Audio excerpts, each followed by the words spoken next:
So இந்த யோக வசிஷ்டம் என்ற நூல் வந்து முதல்ல வைராக்கிய பிரகடனம் என்ற ஒரு அத்தியாயம். இதுல என்ன ஃபர்ஸ்ட் வருதுன்னா, ஒரு கதையில இருந்து தான் இதை ஆரம்பிக்கிறாங்க. சுதீஷ்ணன் என்ற ஒரு அந்தனர், அவருக்குள்ள ஒரு சந்தேகம் வருது. என்னன்னா, மோட்சத்துக்கு எது வழி? கர்மத்தின் மூலியமாக மோட்சம் அடைவதா அல்லது ஞானத்தின் மூலியமாக மோட்சம் அடைய முடியுமா? ரெண்டு பாதை இருக்குது. கர்மத்தின் மூலியமா போய் நம்ம செய்யறதுனால மோட்சம் அடையலாமா, இல்ல ஞானத்தின் மூலியமாக போய் மோட்சம் அடையலாமான்னு இவருக்கு ஒரு சந்தேகம் வருது. உடனே இவர் என்ன பண்றாரு, பக்கத்துல இருக்கக்கூடிய ஒரு பெரிய மகரிஷியான அகஸ்திய மகரிஷிட்ட போய் கேட்கிறாரு, ரிஷியே வந்து எதன் மூலியமாக நம்ம வந்து மோட்சத்தை அடையுதுன்னு. அப்ப அந்த அகத்திய ரிஷி அவருக்கு எக்ஸ்பிளைன் பண்றாரு, இப்போ ஒரு பறவை பறக்கணும்னா 2 ரெக்கை தேவைப்படுது. ஒரு ரெக்கையில என்ன பண்ண முடியாது, பறக்க முடியாது. அப்ப 2 ரெக்கை தேவைப்படுறதுனால கர்மமும் தேவை மோட்சமும் தேவை. கர்மமும் தேவை ஞானமும் தேவை. ரெண்டுமே இருந்தாதான் அந்த மோட்சத்துக்கு உண்டான ஒரு வழி பிறக்கும் அப்படிங்கிறாரு. அப்ப அவர் சொல்லும் போது ஒரு கதையில இருந்து அவர் சொல்றாரு. என்ன சொல்றாரு, காருண்யன்னு ஒரு பையன் இருக்கு. அப்படி அந்த பையனோட அப்பா வந்து அவரை வந்து ஒரு குருகுலத்துக்கு அனுப்பிச்சு படிக்க வைக்கிறார். வேதங்கள், சாஸ்திரங்கள், ஸ்ருதி ஸ்மிருதி எல்லாத்தையும் படிக்க வைக்கிறதுக்கு ஒரு குருகுலத்துக்கு அனுப்புறாரு. அவரும் ஒரு பெரிய ரிஷியா இருக்காரு. அதாவது தம்பியும் போய் என்ன பண்றாரு, அந்த குருகுலத்துல எல்லாம் படிச்சு கிடிச்சு முடிச்சுட்டு திருப்பி வீட்டுக்கு வராரு.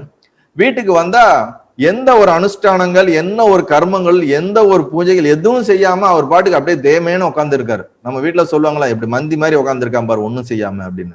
அதே மாதிரி எந்த காரியத்தையும் செய்யாம எதுவும் பண்ணாம அமைதியா உட்காந்துட்டே இருக்காரு. அப்பாவுக்கு 1 நாள் பார்த்தாரு, 2 நாள் பார்த்தாரு. என்னாச்சு பையனுக்கு தெரியல, படிச்சுட்டு வந்த பையன்லாம் புத்திசாலியா இருப்பாங்களே, இவன் இப்படி ஜட மாதிரி உட்காந்துருக்கானேன்னு அவருக்கு ஒரு சந்தேகமாயி அவர்கிட்ட போய் கேட்கிறாரு பையன்கிட்ட, என்ன கண்ணா ஆச்சு, உனக்கு என்ன நடந்துச்சு, என்ன இப்படி இருக்கிறியே, நீ எல்லாம் படிச்சு முடிச்சு வந்தியா, நல்லா உனக்கு படிச்சியா படிக்கலையான்னு கேட்கும்போது, எல்லாத்தையும் படிச்சேன், ஆனா அதுல வந்து அப்புறம் ஏன் இப்படி இருக்கிறேன்னு கேட்கும்போது, நான் படிச்ச எல்லாத்துலயும் என்ன சொல்றாங்கன்னா, கர்மத்தை வந்து செஞ்சுக்கிட்டே இருக்கணும்னா கடைசி காலம் வரைக்கும் கர்மத்தை செஞ்சுக்கிட்டே இருக்கணும். காலம் நம்ம உடம்பு பிரியிற வரைக்கும் கர்மத்தை செஞ்சுக்கிட்டே இருந்தாதான் மோட்சங்கிற மாதிரி அதுல சொல்றாங்க கர்ம காண்டத்துல. ஆனா ஞான காண்டத்துல நீ எதுவுமே செய்யக்கூடாது, ஒண்ணுமே செய்யாம சும்மா இருக்கிறது மூலியமா தான் நீ ஞானத்தை உணர்வ அப்படிங்கிறத அவங்க சொல்றாங்க. உடனே நான் யோசிச்சு பார்த்தேன், நாம வந்து கர்மத்தை பண்றதெல்லாம் சரியில்லை, அதனால ஞானத்தின் வழியிலேயே நம்ம போயிடலான்னு நான் எல்லா கர்மத்தையும் விட்டுட்டேன். நான் எந்த வேலையும் எதுவுமே நான் செய்ய மாட்டேன், நான் விட்டுட்டேன். அதனால நான் ஞானத்தன்மையில நான் ஞானத்தின் மூலியம் மோட்சத்தை அடைகிறேன்னு சொல்லி உட்காந்துடுறாரு.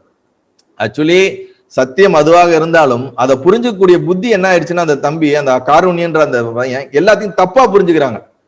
ஒரு விஷயத்த எப்படி தப்பா புரிஞ்சுக்கணும்னா இப்படிதான், எதுவுமே செய்யாம இருந்ததுனால ஞானத்தன்மை, அதனால மோட்சம் அடைன்னு எங்கேயும் சொல்லல, புரியுதுங்களா? ஆனா அந்த விபரீத புத்திம்பாங்க, விபரீத விருத்தின்னு நம்ம பார்த்த மாதிரி விபரீத புத்தி ஒன்றை வேறொன்றாக புரிந்து கொள்வது.